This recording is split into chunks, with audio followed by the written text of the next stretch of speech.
बहुत समय पहले की बात है। एक छोटे से गांव में रामू नाम का गरीब किसान रहता था। रामू मेहनती और ईमानदार इंसान था।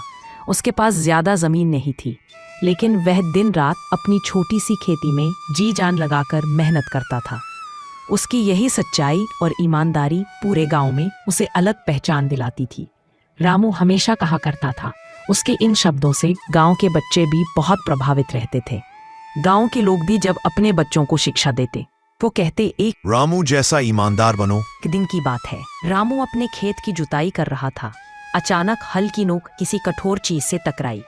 उसने जमीन को खोदा तो वहां एक पुराना भारी लोहे का डिब्बा मिला। जब उसने उसे खोला तो उसकी आंखें चौंधी आ गई।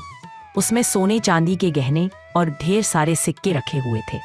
रामू का दिल एक पल को डगमगाया। उसके मन में विचार आया, अगर यह खजाना मेरे पास रह जाए तो मैं अपनी गरीबी दूर कर सकता हूँ, जीवन भर आराम से जी सकता हूँ। लेकिन अगले ही क्षण उसकी आत्मा ने आवाज दी, रामू, यह खजाना तुम्हारा नहीं है, ये किसी और की मेहनत की कमाई होगी। ईमानदारी यही है कि इसे उसके असली मालिक को लौटाओ।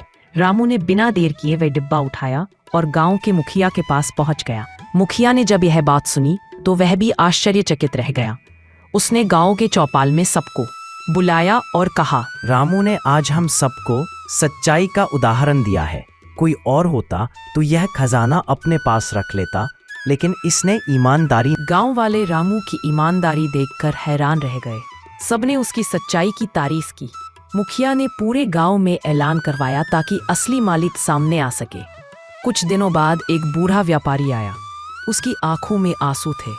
उसने बताया, वर्षों पहले मैंने अपने व्यापार की सुरक्षा के लिए यह खजाना इसी गांव के पास जमीन में दबाया था, लेकिन किस्मत ने मुझे धोखा दिया और मैं इसे कभी ढूंढ नहीं पाया।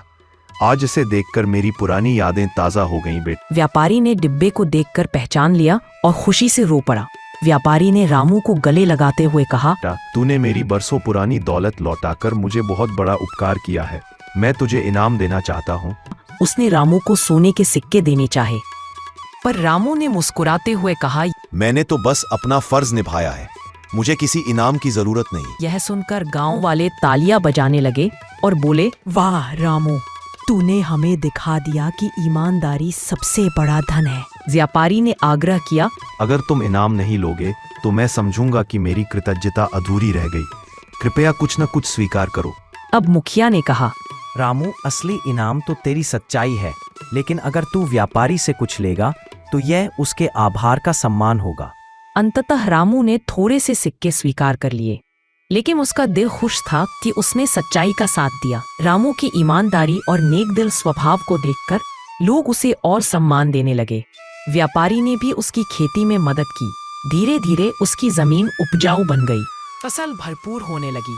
उसकी जिंदगी में सुख, शांति और समृद्धि आ गई। रामू का नाम धीरे धीरे पड़ोसी गांवों तक पहुंच गया।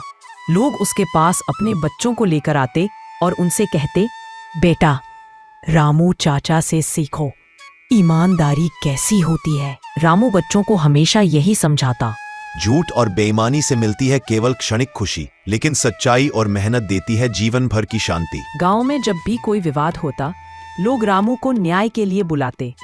सबको भरोसा था कि वह कभी झूठ का पक्ष नहीं लेगा। इस कारण गांव में शांति और भाईचारा भी बढ़ने लगा। समय बीतता गया। एक बार गांव में भीषण अकाल पड़ा। कई किसान परेशान हो गए। लोग खाने के लिए तरसने लगे। ऐसे समय में व्यापारी ने अपनी अनाज की बोरियां गांव वालों को महंगे दामों में बेचनी शुरू कर दी। कुछ लालची लोग भी अपना अनाज छिपाकर रखते और जरूरतमंदों को ऊंचे दाम बताते। लेकिन रामू ने अपने खेत में जो थोड़ा बहुत अनाज बचा था, वह सब गांव वालों में बांट दिया। उसने कहा, अगर हम सब मिल बांट कर खाएंगे तो कोई भूखा नहीं रहेगा। उसकी इस बात ने पूरे गांव में नई उम्मीद जगाई। धीरे धीरे हालात सुधरे और सबने देखा कि संकट की घड़ी में भी रामू ने ईमानदारी और इंसानियत का साथ नहीं छोड़ा। रामू ने अपनी जिंदगी को शिक्षा का साधन बना दिया। वह बच्चों को कहानियां सुनाता, जिसमें यह सिखाता कि लालच से केवल नुकसान होता है और सच्चाई हमेशा जीतती है। कई बच्चे उसकी प्रेरणा से बड़े होकर अच्छे व्यापारी, शिक्षक और किसान बने। रामू की ईमानदारी और नेक दिली की चर्चा दूर दराज तक फैल गई।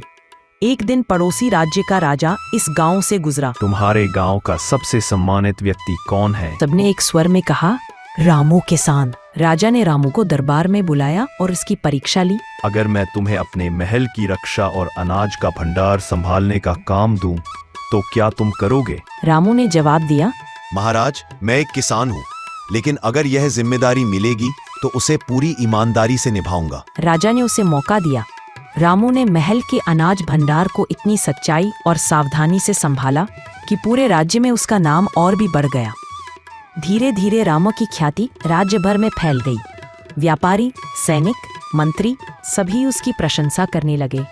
कई बार लोग उसके पास आकर कहते, रामू, तुम चाहो तो राजा से अपने लिए जमीन और धन मांग सकते हो।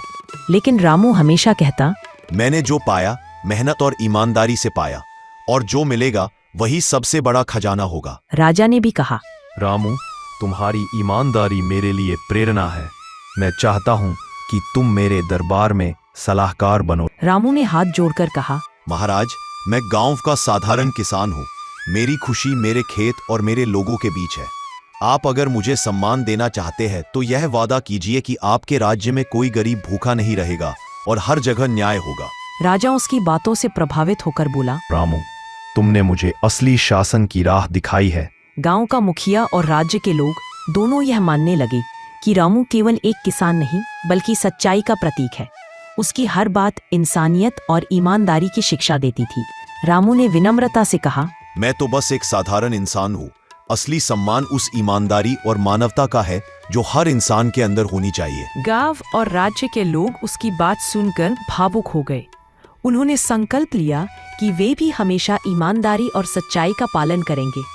ईमानदारी से किया गया काम हमें हमेशा सम्मान, खुशी और जीवन की सच्ची सफलता दिलाता है।